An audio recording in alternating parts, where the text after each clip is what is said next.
Mummy जो बहुत देर से चुप बैठी थी। फोन की घंटी तो सुनी मगर आलस की वजह से रजाई में ही लेटी रही। उसके पति राहुल को आखिर उठना ही पड़ा। दूसरे कमरे में फोन की घंटी बजती ही जा रही थी। इतनी सुबह कौन हो सकता है जो सोने भी नहीं देता। इसी चिड़चिड़ाहट में उसने फ़ोन उठाया। हेलो कौन? तभी दूसरी तरफ से आवाज़ सुनकर सारी नींद खुल गई। नमस्ते पापा। बेटा, बहुत दिनों से तुम्हें मिले नहीं, सो हम दोनों 11 बजे की गाड़ी से आ रहे हैं। दोपहर का खाना साथ में खाकर हम 4 बजे की गाड़ी से वापस लौट जाएंगे, ठीक है? हाँ पापा, मैं स्टेशन पर आपको लेने आ जाऊंगा। फ़ोन रख कर वापस कमरे में आकर उसने रचना को बताया कि मम्मी पापा 11 बजे की गाड़ी से आ रहे हैं और दोपहर का खाना हमारे साथ ही खाएंगे। रजाई में घुसी रचना का पारा एकदम 7वें आसमान पर चढ़ गया। कोई इतवार को भी सोने नहीं देता। अब सबके लिए खाना बनाओ, पूरी नौकरानी बना दिया है। गुस्से में उठी और बाथरूम में घुस गई। राहुल हक्का बक्का होकर उसे देखता ही रह गया। जब वो बाहर आई तो राहुल ने पूछा, क्या बनाओगी? गुस्से में भरी रचना ने तुनक कर जवाब दिया, अपने को तल कर खिला दूंगी। राहुल चुप रहा और मुस्कुराता हुआ तैयार होने में लग गया, स्टेशन जो जाना था। थोड़ी देर बाद गुस्सेल रचना को बोलकर वो मम्मी पापा को लेने स्टेशन जा रहा है। वो घर से निकल गया। रचना गुस्से में बरबराती हुए खाना बना रही थी। दाल सब्जी में नमक मसाले ठीक है या नहीं की परवाह किए बिना सब करची चलाई जा रही थी। कच्चा पक्का खाना बना बेमन से पराठे तलने लगी तो कोई कच्चा तो कोई जला हुआ। आखिर उसने सब कुछ खत्म किया, नहाने चली गई। नहा के निकली और तैयार होकर सोफे पर बैठ मैगजीन के पन्ने पलटने लगी। उसके मन में तो बस यही चल रहा था कि सारा संडे खराब कर दिया, बस अब तो आए खाए और वापस जाए। थोड़ी देर में घर की घंटी बजी तो बड़े बेमन से उठी और दरवाज़ा खोला। दरवाज़ा खुलते ही उसकी आंखों हैरानी से फटी की फटी रह गई और मुंह से एक शब्द भी नहीं निकल सका। सामने राहुल के नहीं उसके मम्मी पापा खड़े थे, जिन्हें राहुल स्टेशन से ले आया था।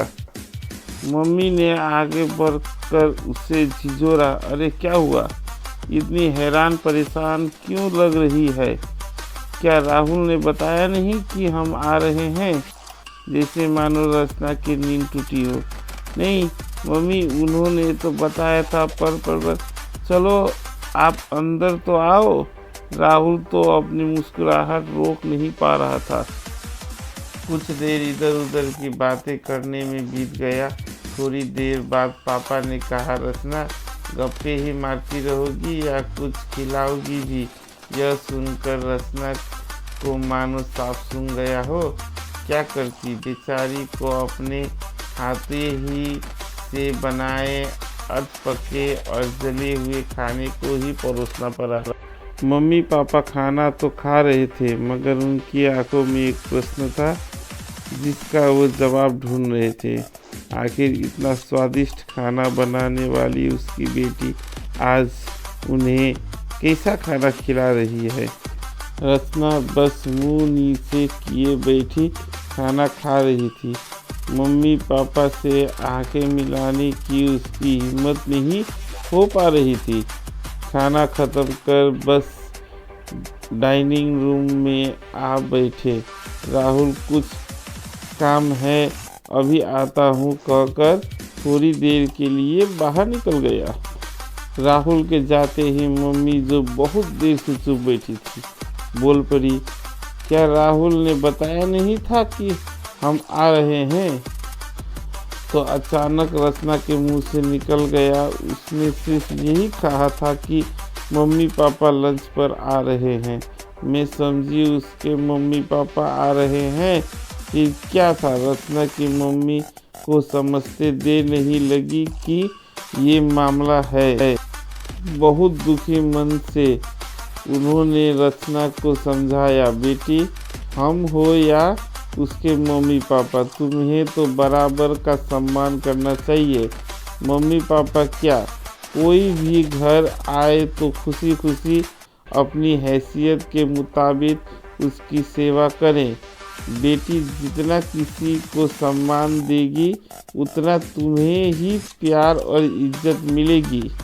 जैसे राहुल हमारी इज्जत करता है, उसी तरह तुम भी उसके माता पिता और संबंधियों की इज्जत करनी चाहिए। रिश्ते कोई भी हो, हमारा या उसका, कभी फर्क नहीं करना। रचना की आंखों में आंसू आ गए और अपने को शर्मिंदा महसूस कर उसने मम्मी पापा को वचन दिया कि आज के बाद ऐसा कभी नहीं होगा।